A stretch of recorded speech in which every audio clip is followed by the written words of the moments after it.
El artículo ha sido verificado para garantizar la mayor precisión posible. El contenido incluye enlaces a sitios de medios acreditados, instituciones académicas de investigación y, ocasionalmente, estudios médicos.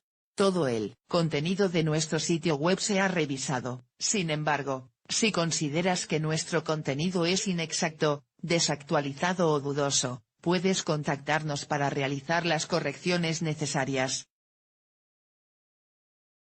Este artículo fue redactado y avalado por el médico Leonardo Violato. Cuando hablamos de hiperglucemia estamos hablando de altos niveles de glucosa en la sangre. Hiperglucemia es el término médico para referirse a esta elevación de los valores de azúcar dentro tejido sanguíneo. Al consumir alimentos estamos consumiendo glucosa, incluso con muchos alimentos que no identificamos necesariamente como dulces. Esa glucosa que ingresa al cuerpo debe ir a las células para que éstas trabajen. Si hay un problema para que el azúcar ingerida ingrese a las células, la misma queda dando vueltas en la sangre. Eso genera la hiperglucemia. Casi siempre la hormona que está implicada en este desbalance es la insulina, cuya función primordial es lograr que la glucosa se introduzca a los órganos. Niveles de azúcar en la sangre. Un valor de azúcar en la sangre considerado normal para una persona que está en ayunas, oscila entre 70 y 110 miligramos por decilitro. Si se detectase un valor mayor a 110 miligramos por decilitro, pero menor a 140 miligramos por decilitro, estaríamos ante una intolerancia a la glucosa. Es una situación intermedia previa a la diabetes. Finalmente, si los valores de glucemia en ayunas son superiores a 140 miligramos por decilitro repetidas veces, o superiores a 200 miligramos por decilitro en una única medición en cualquier momento del día, entonces se diagnostica diabetes. La diabetes es la enfermedad por excelencia de la hiperglucemia. Causas de la hiperglucemia. Como ya adelantamos, la situación de fondo que está detrás de la mayoría de las hiperglucemias es la enfermedad que conocemos como diabetes. Muchos se enteran de que padecen la patología al realizarse un examen de sangre de rutina, y otros al consultar por ciertos síntomas raros que comienzan a experimentar. En la diabetes puede haber una baja respuesta de las células a la hormona insulina, diabetes tipo 2. O bien, puede haber directamente una baja producción de insulina en el páncreas humano, diabetes tipo 1. El segundo caso es el que requiere indefectiblemente de insulina en forma de medicamentos. Pero no solo la diabetes es causal de hiperglucemia, también las siguientes situaciones pueden generarla: ingesta de corticoides, cuando por alguna otra patología somos medicados con corticosteroides, como la dexametasona, la betametasona o la prednisona, podemos aumentar nuestros niveles sanguíneos de azúcar. En general, al suspender la medicación los valores regresan a la normalidad.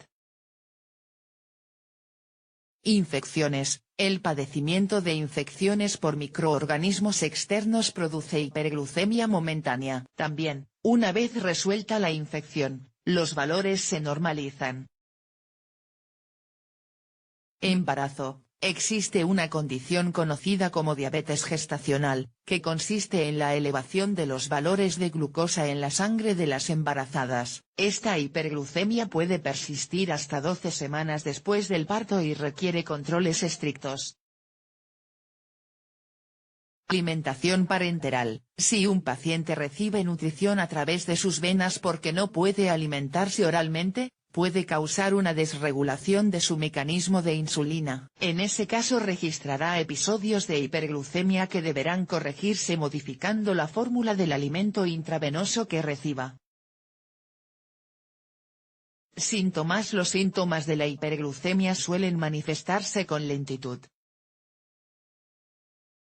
Como ya dijimos, hay personas que se enteran de que padecen diabetes al realizarse un control de rutina. No siempre la hiperglucemia es sintomática.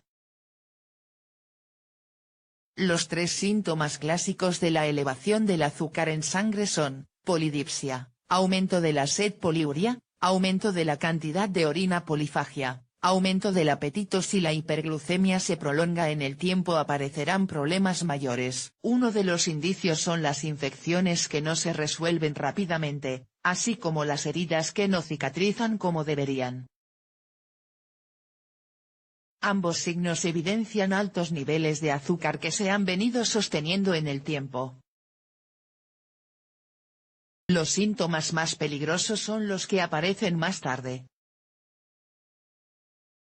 Suelen afectar sistemas del cuerpo humano específicos, como el sistema nervioso, el sistema circulatorio y los órganos de la visión. Consecuencias de la hiperglucemia. La persistencia de los síntomas de hiperglucemia es muy peligrosa.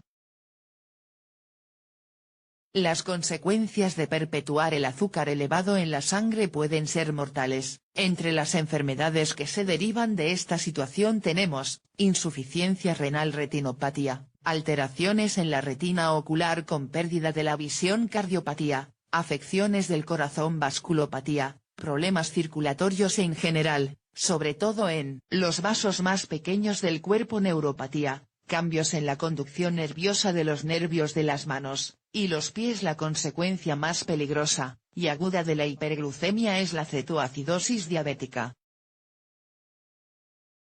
Esto sucede cuando, al haber tan poca insulina en el cuerpo, el organismo debe recurrir a la grasa para generar energía. El ser humano obtiene energía de la grasa, pero si lo hace a gran escala y en muy poco tiempo. El metabolismo de los lípidos genera cetonas.